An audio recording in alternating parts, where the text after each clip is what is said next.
Good afternoon dear students. Saint Xavier school Adipur Gujarati माध्यम e class में आपका स्वागत है।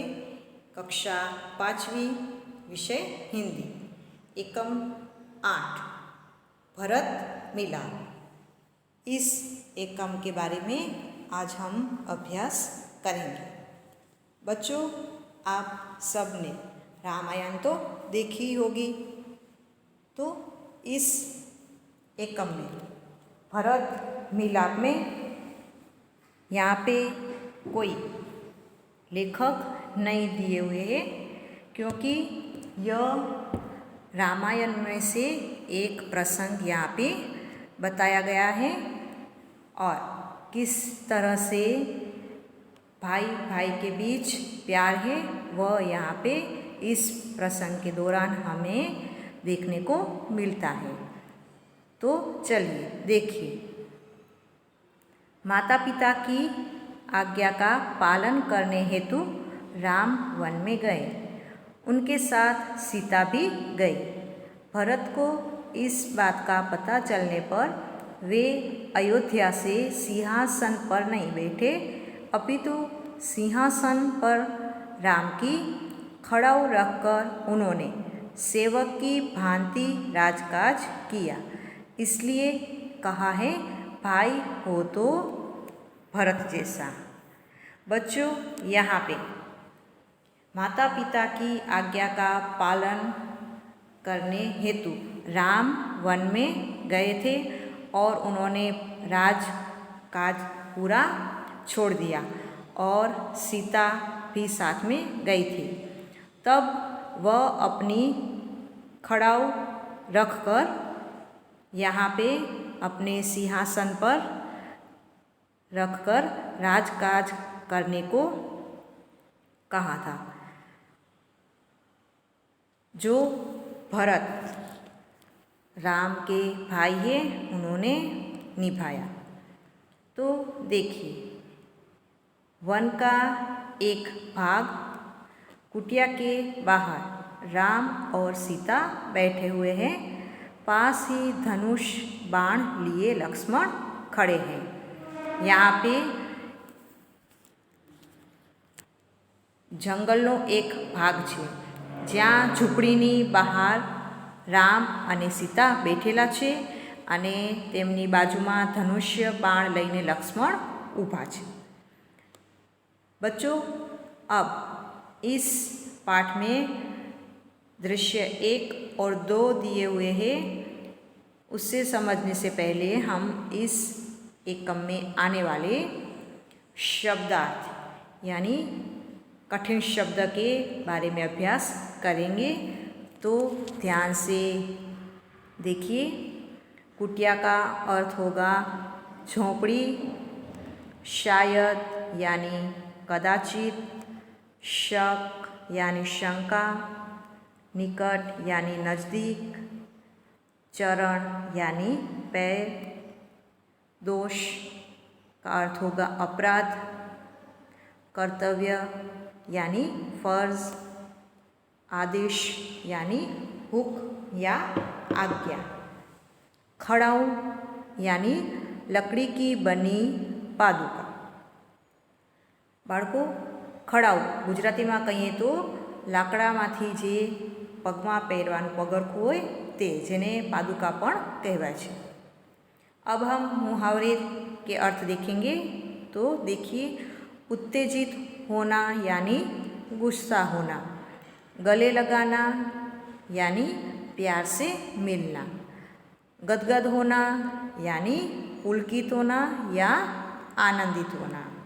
तो यह इस पाठ के शब्दार्थ और मुहावरे हैं। अब हम इस पाठ की समझूती देखेंगे। दृश्य 1, अब ध्यान से देखिए। राम कहते हैं, भाई लक्ष्मण जरा देखो तो यह आवाज़ कहाँ से आ रही है। लक्ष्मण ने कहा, इधर उधर देखकर, प्रभु सामने से कुछ लोग आते दिखाई दे रहे हैं। राम छे ए लक्ष्मण ने कहे छे કે જરા જોતો આ અવાજ ક્યાંથી આવી રહ્યો છે। ત્યારે લક્ષ્મણ આમ તેમ જોઈને કહે છે કે પ્રભુ ભગવાન સામેથી કેટલાક લોકો આવતા દેખાય છે। राम ने कहा कौन लोग है जरा ध्यान से देखो।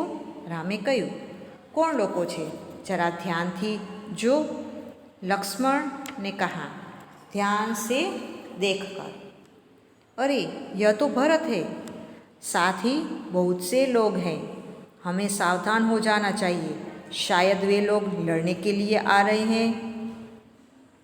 देखो यहाँ पे लक्ष्मण को गलत ख्याल आ रहे हैं। लक्ष्मण ધ્યાનથી જોઈને કહે છે અરે આ તો ભરત છે, સાથે ઘણા બધા લોકો આવી રહ્યા છે, એટલે આપણે સાવધાન થઈ જવું જોઈએ, કદાચ એ લોકો લડવા માટે આવી રહ્યા હોય। इस तरह से लक्ष्मण को गलत ख्याल आ रहे हैं। आगे देखिए राम क्या कहते हैं। राम हंसते हुए राम हंसीने कहे छे भाई लक्ष्मण तुम तो बिना बात शक करने लगते हो, इतने वर्ष साथ रहकर भी भरत को नहीं पहचाना। જોયું રામ સરસ કહે છે કે ભાઈ લક્ષ્મણ તું તો ખોટી શંકા કરવા લાગે છે કે આટલા વર્ષ સાથે રહીને પણ તું ભરતને ન ઓળખી શક્યો। लक्ष्मण उत्तेजित होकर एकदम गुस्से થઈને पहचाना क्यों नहीं, उसी माँ का तो बेटा है जिसने वनवास दिलाया। લક્ષ્મણને ગુસ્સો હોય છે કે એ જ માતાનો દીકરો છે કે જેણે આપણને वनवास अपाव्यो छे। सीता ने कहा इसमें बेचारे भरत का क्या दोष। सीताए कह्युं कि एमां भरतनो शो वांक, कंई ज वांक नथी एम के।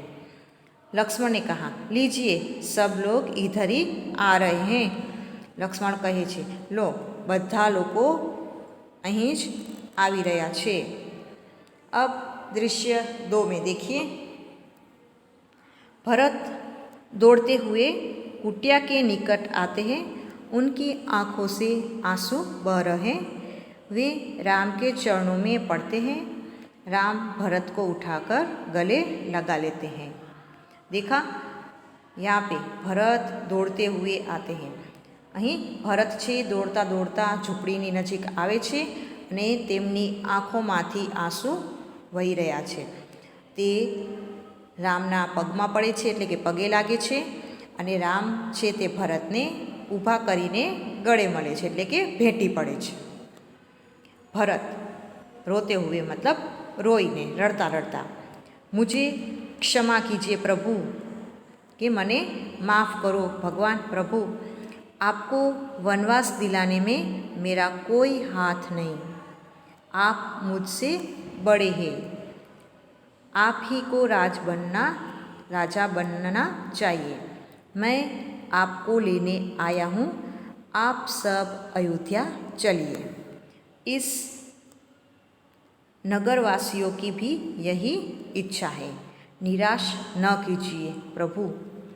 देखा भरत भी यहाँ रोते हुए क्षमा मांग रहे हैं और वापस ले जाने के लिए आए हैं।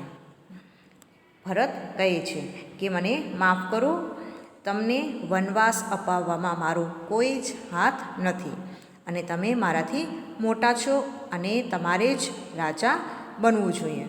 हूँ तमने लेवा माटे आव्यो छुं, तमे बधा अयोध्या पाछा चालो। અને આ નગરવાસીઓની પણ એવી જ ઈચ્છા છે, એમને તમે નિરાશ ન કરો પ્રભુ, તમે અમારી સાથે અયોધ્યા પાછા ચાલો।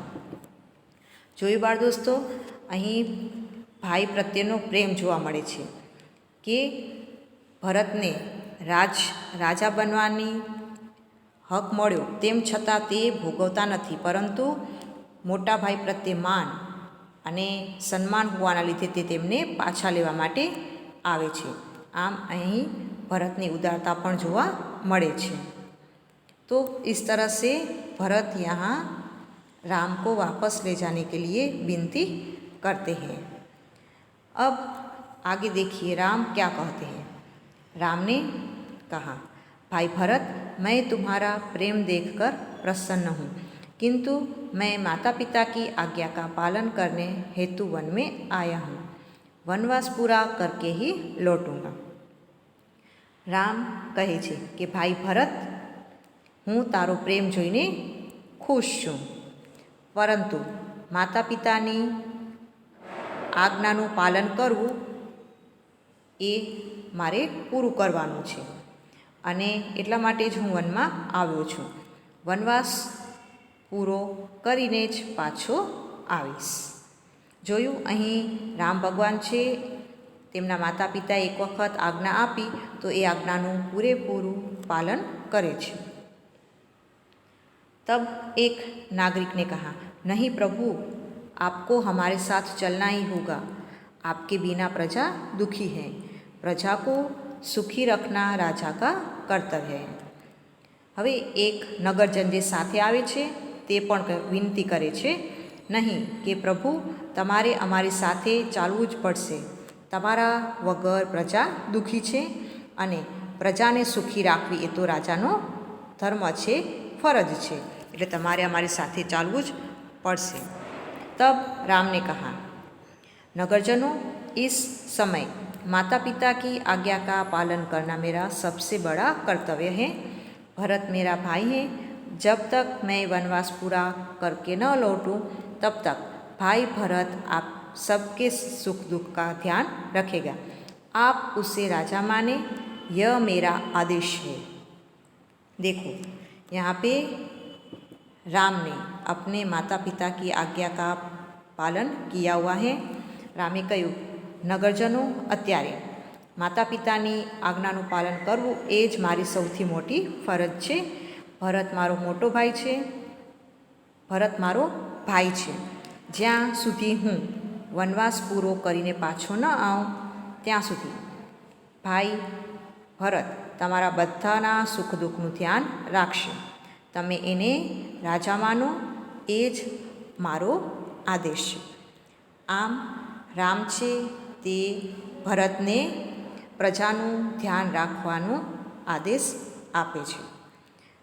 तब भरत क्या कहते हैं, भरत ने कहा कुछ सोचकर, કંઈક વિચારીને, अच्छा प्रभु, जैसी आपकी आज्ञा, पर मेरी एक विनती है, उसे स्वीकार करें. ભરતે વિચારીને કહ્યું કે સારું પ્રભુ, જેવી તમારી આજ્ઞા, પરંતુ મારી પણ તમને એક વિનંતી છે, તેનો તમે સ્વીકાર કરો. तब राम ने कहा, क्या कहा, बोलो, क्या चाहते हो. રામે કહ્યું કે શું ઈચ્છે છે, તારે શું જોઈએ છે.